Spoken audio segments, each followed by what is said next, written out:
Alright guys, welcome back to This Week in Wrestling, where we run down the top stories from this past week, a week that unfortunately seen the passing of Leon White, better known to us all as Vader. Vader was given just 2 years to live back in 2016 when he was diagnosed with congestive heart failure. However, he continued to wrestle throughout his illness, stating in interviews that he would like to die in the ring. However, following 2 bouts of heart surgery to correct an irregular heartbeat, Vader contracted pneumonia and was hospitalised for nearly a month before he then passed away on Monday, June 18th, aged 63 years old. Following his passing, thousands of fans and superstars alike took to Twitter to share their memories of Vader and offer condolences, leading to Vader's son Jesse sharing this tweet on his father's Twitter account, thanking everyone for their support and love. Jesse wrote, "The amount of love that everyone has shown my family over the past few days cannot be put into words. From the bottom of my heart, thank you." As somebody who grew up watching Vader, I'd also like to offer my condolences to Vader's family, friends and his fans watching this video, as his passing is a great loss to our sport and it will leave a massive void.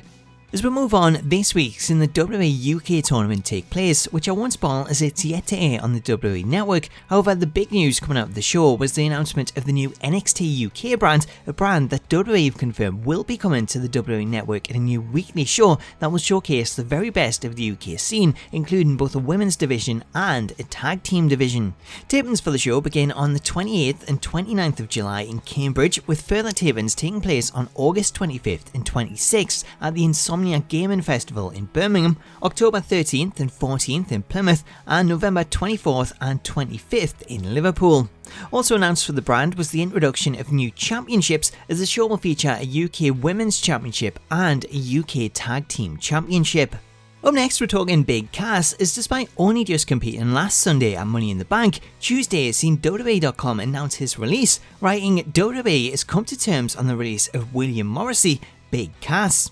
Unlike past releases, Cass's release was slightly different in the fact that WWE.com didn't wish Cass the best in his future endeavours, which is something that tends to be the standard, leading to a lot of people wondering what went on to bring about his release. According to the Wrestling Observer newsletter, the reason didn't just happen to be one single thing, as they're reporting there was actually a number of incidents that led to WWE deciding to release Cass, including blowing off a promo rehearsal with Kevin Dunn, going along during the live version of that same promo in which he continued to attack a Daniel Bryan imposter after he was told not to, and then it was also reported that he'd had behavioural issues backstage on the recent European tour, which seen him break down a bathroom door after he'd locked himself out, causing the bathroom to be unusable. Up next, we're talking Sami Zayn, after it was announced that Sami this week underwent rotator cuff surgery on his right shoulder to fix a torn rotator cuff that he suffered at Montreal Live event, which is ironically the same place that he previously injured his shoulder during his Raw debut against John Cena. Not only will this surgery keep Sami out of action, but he was also told that he'd suffered a torn rotator cuff in his other shoulder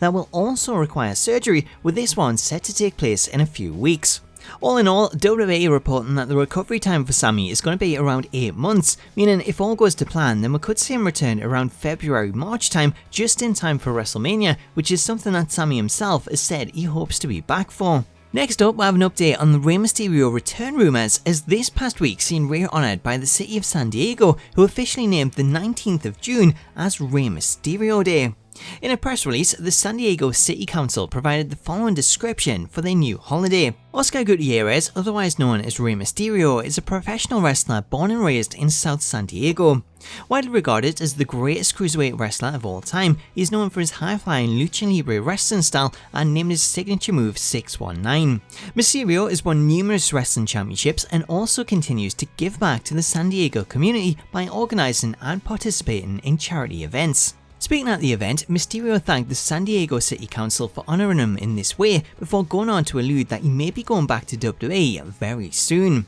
That's because there are new reports from Lucha Central who have revealed that Mysterio is still in discussions with WWE about a 3-year deal to return to the company. However, this all hinges on whether or not WWE agree to him working a part-time schedule. Should WWE grant Rey this option, then the earliest that we could see him make a return would be mid-September, as Mysterio is currently expected to appear at New Japan Pro Wrestling's G1 special in San Diego on July 7th and AAA's Triple Mania 26 on August 25th, as well as already confirming that he will be a part of All In on September 1st. Speaking of All In, Cody, Nick and Matt this week announced via the official All In Twitter account that they've decided to broadcast the event live, writing, "We can confirm that we've decided in favour of license and production, so 100% this event will be broadcasted in some capacity. We want as many people to see it as possible. Details in the coming weeks." So this is great news for fans that weren't able to get tickets to the show, as this gives them the option to watch at home. However, speaking in a new web series titled All Us,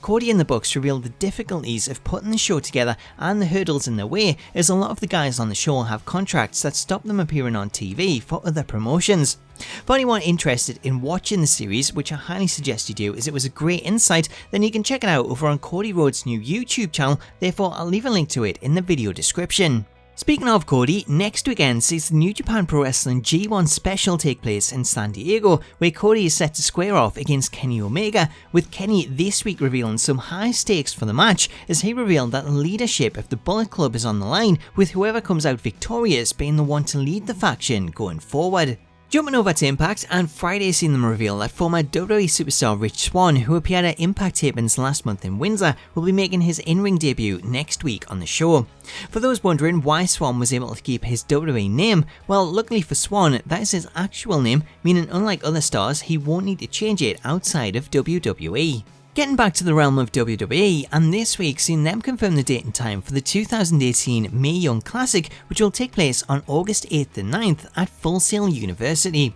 Speaking on the announcement, Triple H had the following to say: "We are thrilled to once again present the Mae Young Classic and provide a global showcase for 32 of the top female talent from around the world.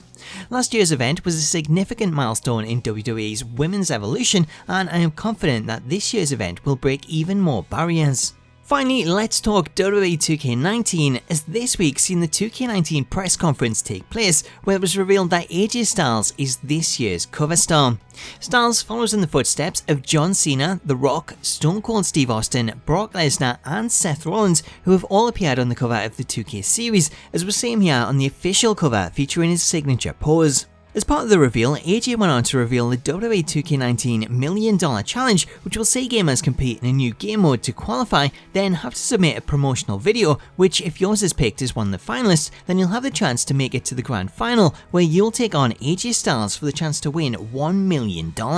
So it's a pretty cool idea and I'm quite looking forward to it, although personally I would have preferred to see them do away with the promo section and have all qualifiers take place in the game, similar to how FIFA run the E-World Cup, which sees them invite the top 128 ranked players online. Also announced this week was various other small details such as the Deluxe Edition and the Collector's Edition, albeit without some of the content revealed, a steelbook version, behind the scenes content and a few other little bits and pieces, which I also covered in a new video yesterday. Therefore, if you want to check that out, then you can click the annotation on screen or check out the link in the video description. Anyway guys, that does it for this week's episode, but I'd love to hear what your take is on this week's stories, so let me know your thoughts in the comments, and don't forget to use the hashtag Xbox for your chance to win this week's Xbox Game Pass giveaway. Also, if you've enjoyed this video, then please do leave a like to show your support, as it really does help the channel. Subscribe and click the little bell notification icon down below so that you can be notified of new uploads. All that's left for me to say though is I hope you've enjoyed this video, have yourself an awesome weekend, and I'll catch you later.